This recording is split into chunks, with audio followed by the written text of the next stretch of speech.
Alright, let's start it out. So, I realized the last video was pretty fucking retarded. It was like scrambled and everywhere.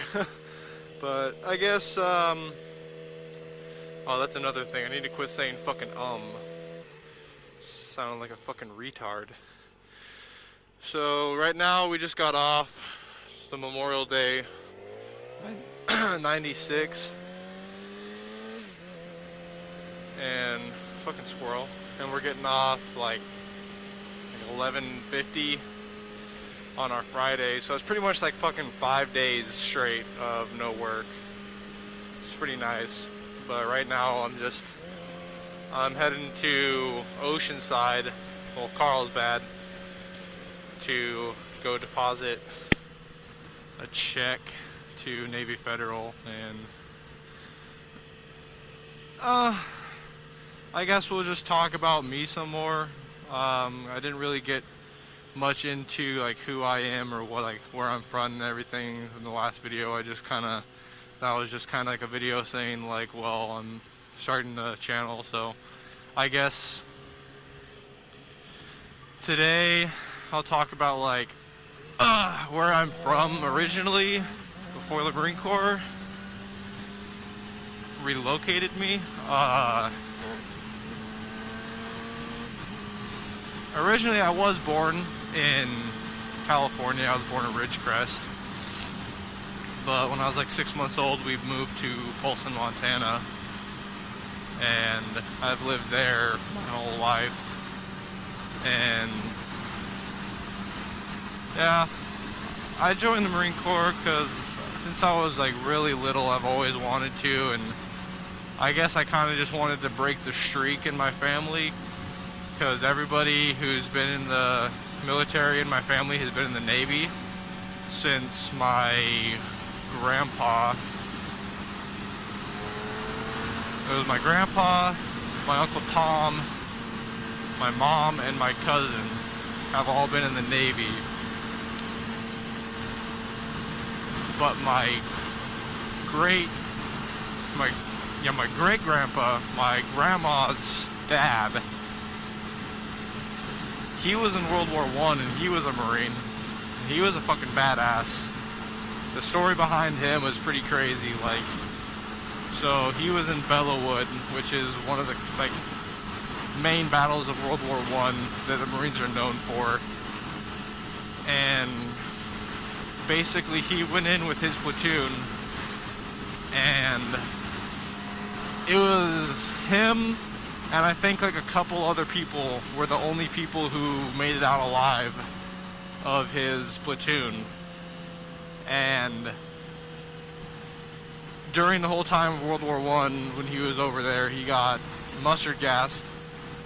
He had mustard gas burns like in his lungs and shit, and then he got bayoneted in the nuts, lost one of his nuts, came home, had my grandma, her sister,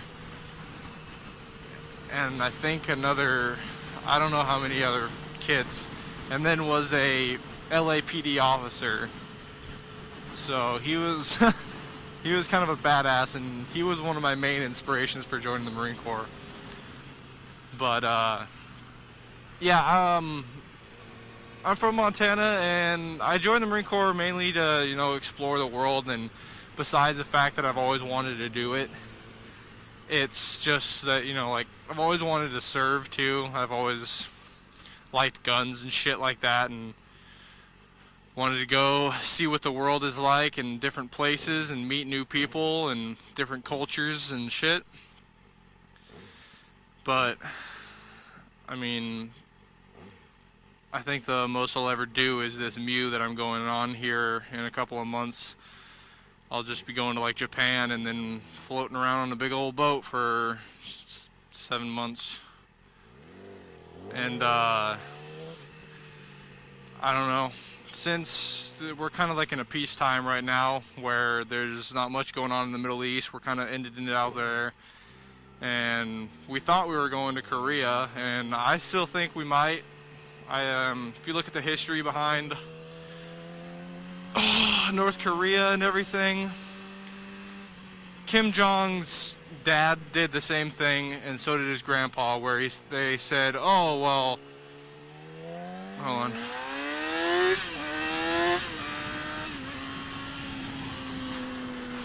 His grandpa and his dad both said, oh yeah, we're gonna sign a peace treaty or whatever, and then they attacked while nobody was expecting it, you know? So I'm just waiting for more shit to pop off with North Korea. I think people are getting too comfortable with it, and they're trying to resolve it too quick. They need to look back at history and see what happened. But, I mean, if he's serious about it this time and really does go through with the denuclearization, that would be really good. But, I mean, on to the original point, like, I joined the Marine Corps in a pretty peaceful time, so there's not much for us to really do.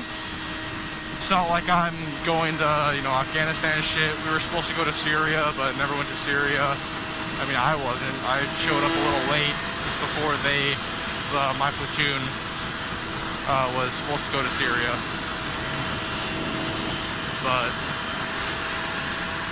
hopefully I get to see more of the world in just one deployment. I wanna go see new places. I really want to go to Japan and stay there for a while. I really love the Japanese culture.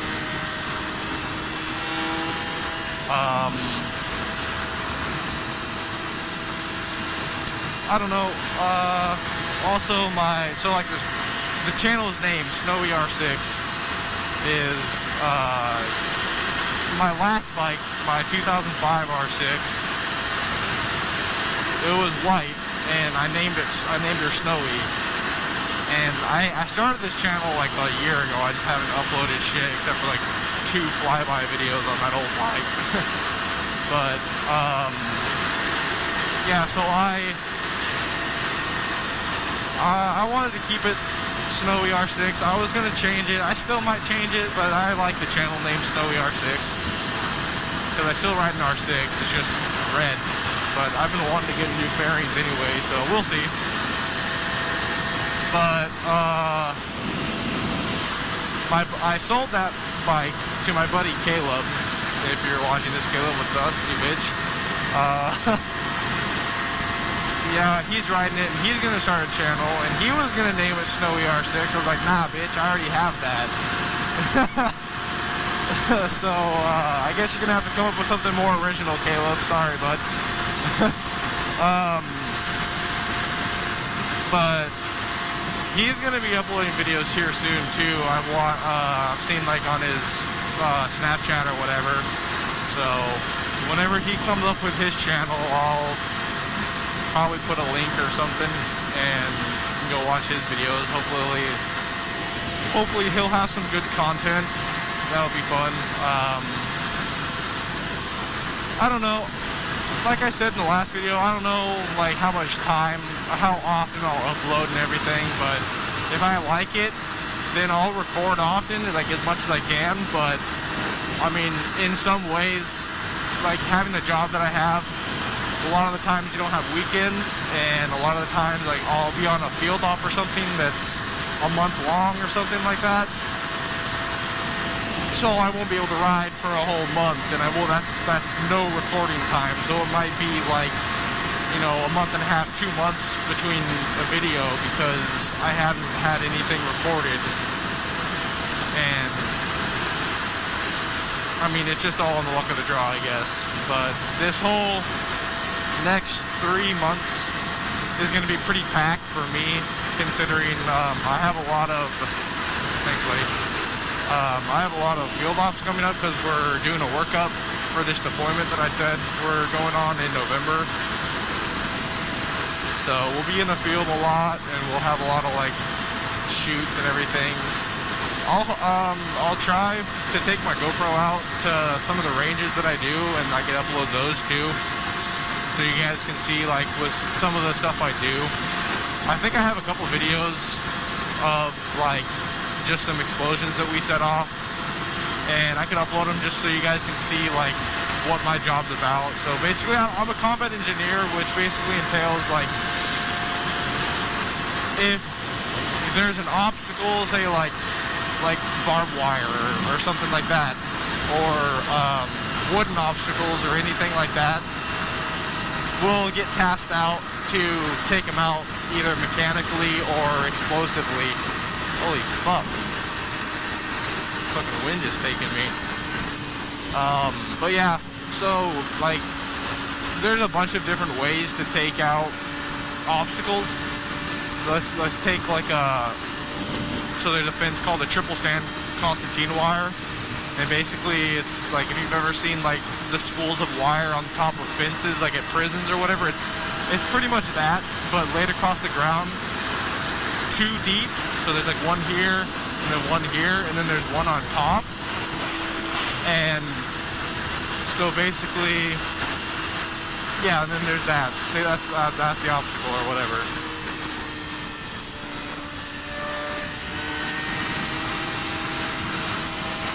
And so there's a lot of different ways. You can do like a Bangalore, which is basically just a long fucking stick of explosives.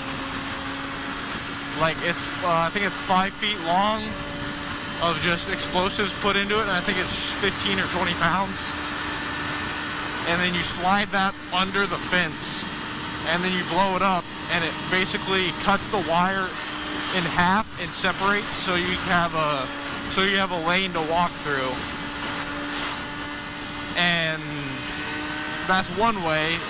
You can use an APOBS, which is a fuck, god damn it, it's gonna piss me off if I don't remember APOBS.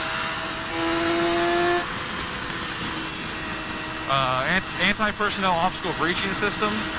That's what it is. It's basically 2 backpacks that have 108 grenades total in the backpacks in a line charge. So basically imagine 108 grenades spread out between one 45-meter long tube sock. That's what it looks like. It looks like a bunch of grenades in a tube sock. And you connect these, and then you launch it with a rocket. And the rocket shoots it out across the obstacle, and then at the end of the line charge, it has a parachute, and that's like your drag chute. So like the end of your grenades don't overshoot the obstacle, and it stays like 10 meters in front of the backpacks. And then they blow up, and they clear the obstacle, you know. And those are pretty badass to set off. They suck dick to get to where you need them to be, because they're heavy as fuck. I mean, if you can imagine, there's what, 60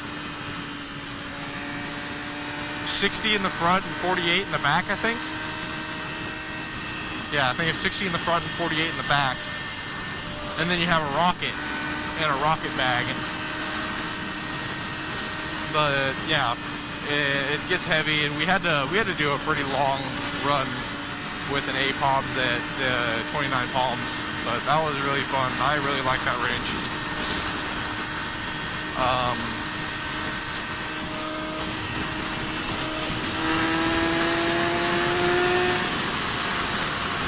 But yeah, that's basically what I do.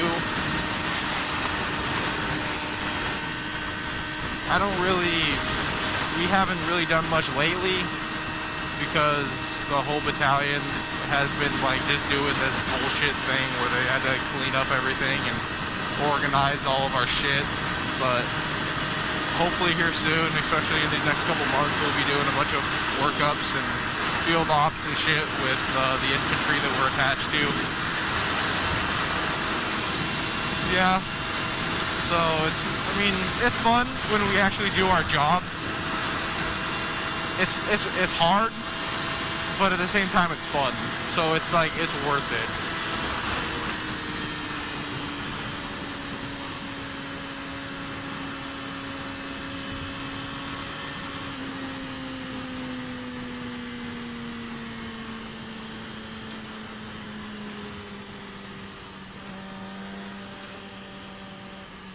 Oh man, coming from a state where you can't lane split and coming to California, lane splitting is literally so fucking nice.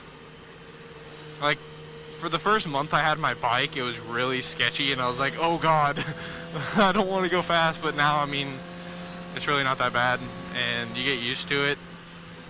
You can fit into tight spots, kind of like this right here. Yeah. I just wish people would kind of realize, like in California, that bikes lane split and keep more to the left if you're going to be in the left lane, but